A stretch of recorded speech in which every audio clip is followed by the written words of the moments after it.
Hello viewers, it's a pleasure to be here behind your screen today. Thank you for having me. My name is Lucy Dabbs and I grew up on Denman Island, and today I'll be reading a memoir called Senior Year. Senior year often suggests living the final year of an experience to its fullest and trying new things. The term may also imply typical Hollywood representations of partying, exciting team sports, divisive drama, and dramatic school announcements. It's about making every moment count, or procrastinating every deadline and never getting any sleep. I experienced senior year at an international school in Japan. While Japanese culture didn't quite create the circumstances for such scandalous parties, and our school's football field was literally littered with clumps of weeds, senior year did not disappoint. So without further ado, let's get into it. July 2019. 18! The story starts 3 weeks before senior year, on my 18th birthday. I find myself in the busy downtown metropolis of Tokyo, in the company of 28 students selected for the Global Citizen Initiative Summer Program. During this program, we had met the First Lady of Japan, hacked the headquarters of Google, and talked with the CEO of Uniqlo, a multi-billionaire who is the wealthiest man in Japan. There were actual robots mowing his lawn. But I mean, come on, it's Japan. There are robots taking your orders at local restaurants. As the sun set on my first day as a Canadian adult, I drift into dreams about lawn-mowing robots at the foot of Tokyo Tower, unable to imagine what might be in the headlines of my future. Which brings me to August. August 2019. Poopy toilets and erupting volcanoes. With 2 weeks until school starts, I move in with a host family in town and get a summer job cleaning toilets at the local hotel. Being a hotel service worker proves to be educational, especially since my co-worker speaks entirely Japanese, shouting instructions with growing impatience when I misunderstand. There's not much to understand though. Biru o nomitai. Don't drink the beer in the fridge. Hayaku! Hurry up! Toire ga kitanai. Clean the poo smears off the toilet. Every day I'd take the train home to Shigeko-san, my host family Oba-chan. She doesn't speak English either, but that's okay because we bond grocery shopping ishoni and eating tonkatsu at the kotatsu while watching Take Tombo on television. One night, just but days before the start of school, we witnessed something extraordinary on television. Mount Asama, the local volcano just kilometers away, has erupted. Shigeko-san and I watch as plumes of smoke billow from its crater. Simultaneously, sirens begin wailing in the streets outside, along with a chorus of barking dogs. The smell of singed ashes fills the night sky. And with that groundbreaking event, the stage was set for senior year. September 2019, climate of change. In September, I sign up for an overnight hike of a dormant volcano just hours away. With heavy backpacks and light spirits, we ascend over 1,000 vertical meters. The true sense of adventure begins, however, when darkness descends before we do. Finding ourselves on the edge of a cliff at 8:30 p.m., we're 4 to a flashlight and an hour from base camp. After somehow finding our way down Mount Miyoko, I feel truly triumphant. Days later, though, I face a landslide of schoolwork and a new mountain of looming uncertainty.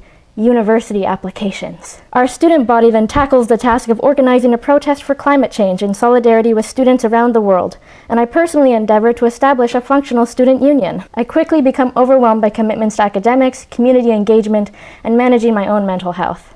Just when I thought I'd reached peak stress levels, October hit us hard, with winds of more than 150 kilometers an hour. October 2019. Trick or treat? How about typhoon? While everyone stresses about their assignments and decisions about university applications, drama breaks out like a bad case of acne, except worse than acne because it's head lice. One of my peers finds a lousy little louse lurking in their scalp and suddenly it's chaos. Couch cushions are vacuumed and head checks conducted. In total, over 14 cases are confirmed. Just as the nurse's office is overrun by requests for lice shampoo, something no less than earth-shattering occurs. It's Saturday afternoon and I'm in the grocery store buying ingredients for Canadian Thanksgiving. Suddenly, the power goes out. There are shouts of shock and panic as shopping carts screech to a halt and customers scramble about. The store is dark, and for a moment all I can hear is the howling wind outside. Typhoon Hagibis, one of the deadliest typhoons to hit Japan in decades, is underway. Our school is lucky to be on the outskirts of the typhoon, but we don't escape unscathed. Around 8 p.m., a tree falls on the roof above our residence building, nearly cracking the kitchen window. During the storm, dozens more trees come down, taking power lines with them. For 5 full days, there's no electricity to heat the houses. There are no showers or running water to treat the victims of lice still suffering itchy scalps. And worst of all, there's no Wi-Fi. Time is spent helping clear debris and gathering falling chestnuts from the ground. Our teachers pitch in too, firing up the barbecue in which I attempt to bake my pumpkin pie. After all, it is Thanksgiving, and you still gotta have pumpkin pie, even if it's a little charred and smoky. November 2019. El Nada. In complete contrast to October, November is smooth sailing.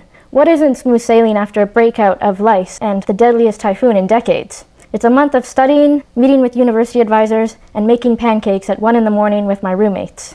December 2019, the cold Canadian. In December, I finally faced my fear of volcanoes and climbed Mount Asama, the very same one that erupted in August. I figure it's covered in snow, what could be the harm? At the top of Asama, my fingers start going numb and turn completely white. Alternating between rubbing my hands together and sticking them in my armpits, they eventually regain circulation. Apparently, when confronted with sudden cold temperatures, the blood vessels in my fingers constrict. I learn it's part of a disease that I might have, and Google calls it a vasospasm. After poo-covered toilets and some poopy experiences, 2019 ends with a hectic scramble to submit university applications by the December 31st deadline. Hair-pulling, last-minute typo correction, and sleepless nights aside, I submit my applications with a glimmer of hope in my heart. The worst was over, right? January 2020. Democracy is dead. Having discovered my complete lack of resistance to the cold, I'm extra cautious doing winter sports. Unfortunately, I wind up losing one of my flowers on the ski hill, and later my friend cracks his head skating on the ice. Skiing and skating aren't the only things that don't go right in January. Well, technically our student union goes a little right. My attempt to democratize the upcoming elections fails miserably. Traditionally, responsibilities are passed down by the previous leaders who select their own successor. I propose an open selection process instead, providing opportunity for anyone to apply and vote for candidates. For some reason, though, the student body seems to prefer a hands-free dictatorship style of student government. I'm only 18, but I'm already getting tired of politics. I begin feeling as something is off about this new year. I'm losing flowers, one friend is cracking their head open, and the others are losing their minds. My classmates were rejecting the very foundations of democracy. What was going on with the world? February 2020. Monkeys. In February, our school offers a trip to visit the Nagano Snow Monkey Sanctuary. Snow monkeys are famous in Japan, attracting thousands of tourists every year just to watch them take a bath. I didn't realize how intrusive this was until I observed them in the natural hot springs picking bugs off of one another, and I can't help but see my own friends helping check one another for lice. Raising my camera to take pictures, I half expect someone to arrest me for being a perverted paparazzi. In the afternoon, though, we're given the chance to bathe ourselves in traditional onsens, and after submerging in the hot bubbly water, I decide being a monkey might not be so bad. This is it. Maybe I could finally just relax. March 2020. I almost die. While I'd been immersing in onsens and democratic drama at school, a pandemic had spread across the globe. Soon, COVID-19 enters my vocabulary for the first time. Exams are cancelled, and students are told to return home as soon as possible. All I can think is, I've got to make the most of the time I have left in Japan. So on the first day of spring, I set out with a group of enthusiastic cyclists for one last bike trip. Everything is going great until the uphill becomes up mountain, and I notice snow lining the side of the roads. Suddenly, my buddy's bike tire blows out. Standing for an hour in freezing rain, we're still unable to patch it. Darkness is setting in when my fingers suddenly start vasospasming, and each finger goes pale like a vampire draining them of blood, one by one. If we can't fix the tire, we're not just going to be stranded here for the night. I might even have to get my fingers amputated. Then, through the pouring rain, a black van quietly approaches us on the side of the road. The mysterious man in the van turns out to be a Paralympic skier training for the Tokyo Olympics. He generously offers us ski jackets to wear, loads our bikes into his vehicle, and drives us to the bike repair shop in town. During the car ride, I listen to the radio, unsure if I'm hallucinating, and focus on warming up my stupid fingers. The next few weeks are a blur of emotions. There's a mini graduation ceremony and an early prom that feels more like a funeral. I go through each day in a dreamlike state, unable to process the surreality of the situation. Days before my departure date, my friend and I discover a UFO in the woods. We climb inside the abandoned alien ship, finding it complete with a kitchen and bathroom. I gaze at the space toilet sadly, reminiscing of my summer job when scrubbing poo stains had been my biggest concern. UFO aside, nothing is as strange as the moment when I have to say goodbye. On my way to the airport, I drag two 50-pound suitcases, but they feel weightless. Every step forward feels like a week disappearing in a second. We were supposed to have more time. April 2020, moving in. In April, most teenagers in their senior year are planning prom and preparing to take exams. Me, I'm slathered in hand sanitizer and making my way through apocalyptic international airports to seek salvation on an isolated island in Canada. While some teenagers may spend the final months of senior year planning to move out, I'm moving back into my childhood bedroom for 2 weeks of self-isolated quarantine. After days of interacting with the outside world solely through screens, I begin imagining my bedroom as the holodeck on Star Trek.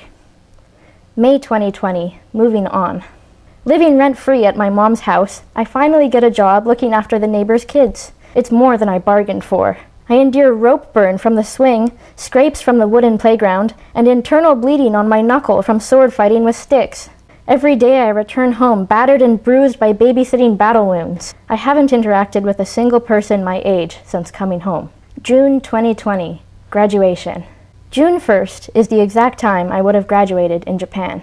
On this day, I fondly recall the tender memories of the past year. Turning 18 in Tokyo, cleaning hotel bathrooms, the volcano eruption, climbing mountains and freezing my fingers, head lice, the typhoon, and barbecuing pumpkin pie. Seeing snow monkeys and watching democracy crumble in my community, the flat tire and our Paralympic skiing savior, and the unidentified flying object found in the woods. Now, a month before my 19th birthday, writing this story is therapeutic, an effort to process everything that just happened. In the end, though, it serves as a record that I don't really need, because I will never, ever forget my senior year.